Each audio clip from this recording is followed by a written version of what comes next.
अभी तक अस्पतालों में मंदिर थे, अब मंदिर में अस्पताल होगा।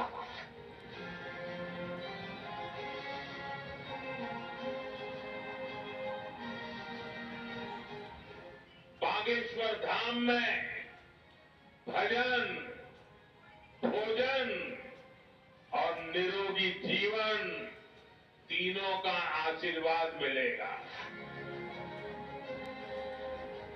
पूरे बुंदेलखंड के लिए ये सबसे बड़ा उपहार है, सबसे बड़ा वरदान है।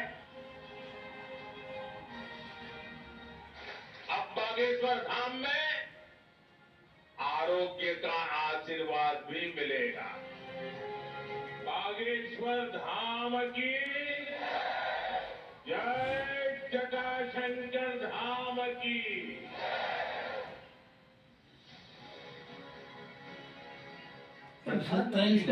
जब बुंदेलखंड की धरती पर पहुंचे तो उन्होंने धरती को साधनों से संपन्न करने का संकल्प लिया। छतरपुर के बागेश्वर धाम में Balaji cancer institute and research centre का डिजिटल शिलान्यास किया और कैंसर अस्पताल के निर्माण के संकल्प के लिए बागेश्वर धाम के पीठाधीश्वर पंडित धीरेन्द्र शास्त्री की जमकर तारीफ की। मेरे छोटे भाई धीरेन्द्र शास्त्री जी काफी समय से देश में एकता के मंत्र को लेकर लोगों को जागरूक करते रह रहे हैं। अब उन्होंने समाज और मानवता के हित में एक और संकल्प लिया है। इस कैंसर संस्थान के निर्माण की ठानी है। यानी अब यहां बागेश्वर धाम में भजन, भोजन और निरोगी जीवन तीनों का आशीर्वाद मिलेगा। बागेश्वर धाम के पीठाधीश्वर धीरेन्द्र कृष्ण शास्त्री के एक निमंत्रण पर प्रधानमंत्री नरेंद्र मोदी बागेश्वर धाम पहुंचे। ये पहली बार हुआ है जब मध्य प्रदेश में किसी सनातन धर्म गुरु के या किसी धाम में प्रधानमंत्री नरेंद्र मोदी पहुंचे हों और वहां पर उन्होंने एक हॉस्पिटल का शिलान्यास भी किया हो। और इसके लिए बागेश्वर धाम को सजाया भी गया था। आप देख रहे हैं तस्वीरों में कि प्रधानमंत्री नरेंद्र मोदी एक तरफ और एक तरफ पंडित धीरेन्द्र कृष्ण शास्त्री।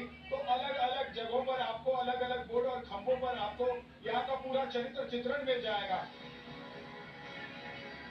मौका कैंसर अस्पताल के शिलान्यास का था और हिंदू धर्माचार्यों की मौजूदगी में मंच पर जब सनातन के दो वॉरियर्स एक साथ दिखे तो जाहिर है सनातन विरोधी छटपटा गए होंगे, क्योंकि इस मंच से कैंसर को शिकस्त देने की हुंकार भरी गई तो साथ ही साथ हिंदू आस्था और परंपराओं का समर्थन करते हुए सनातन विरोधियों पर तीखे वार किए गए और हिंदुओं को बांटने की राजनीति का आरोप लगाते हुए विपक्ष पर करारा प्रहार भी हुआ। नेताओं का एक वर्ग ऐसा है जो धर्म का मखौल उड़ाता है, उपहास उड़ाता है, लोगों को तोड़ने में जुटा है और बहुत बार विदेशी ताकतें भी इन लोगों का साथ देकर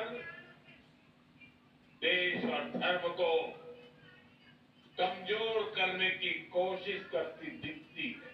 ये लोग हमारे पर्व, परंपराओं और प्रथाओं को गाली देते हैं।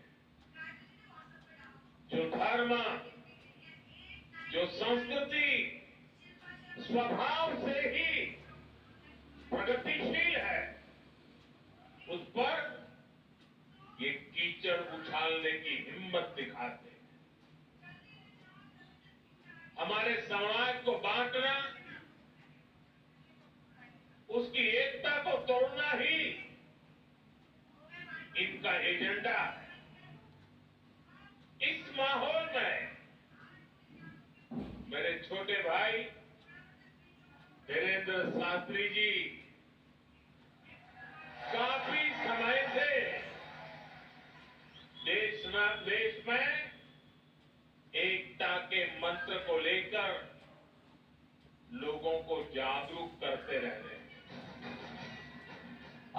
आस्था के एक और केंद्र में आरोग्य के केंद्र का शिलान्यास हो चुका है, जहां भजन के साथ निरोगी जीवन का आशीर्वाद भी मिलेगा। तो आइए बागेश्वर धाम के इस कैंसर हॉस्पिटल के बारे में भी जान लेते हैं, जिसे 3 साल में पूरा करने का टारगेट है।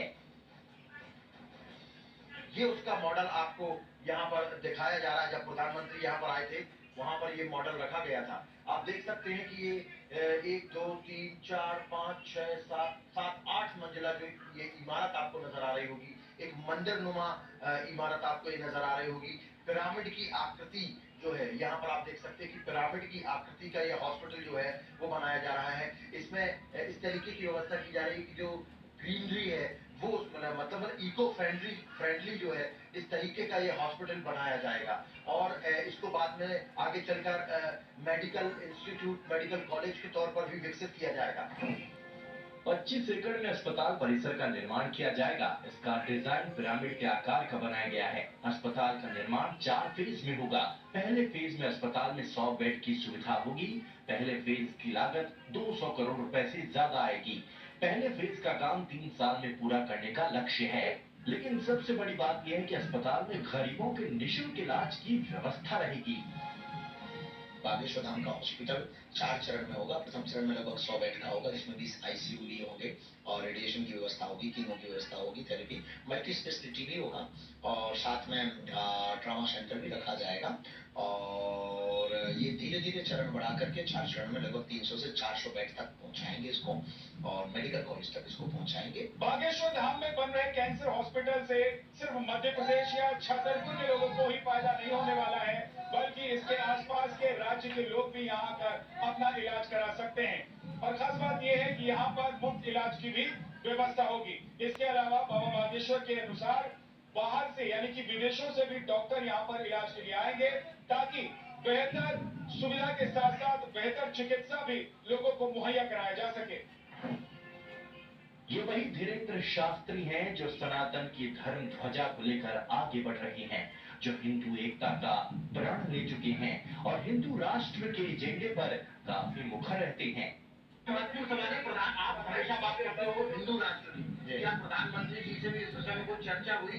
हिंदू राष्ट्र की कोई चर्चा? हमने अक्सर एक बात पहले भी बोली और हमने यही बोला है कि हमें हिंदू राष्ट्र कागज पे नहीं, लोगों के दिलों पे चाहिए। इसी कारण वो अक्सर सनातन विरोधियों के निशाने पर भी रहते हैं, लेकिन इन सब से बिना विचलित हुए उन्होंने परहित सरिस धर्म नहीं भाई के सिद्धांत को अपनाया। भव्य मंदिर बनाने से पहले कैंसर अस्पताल की आधारशिला रखी।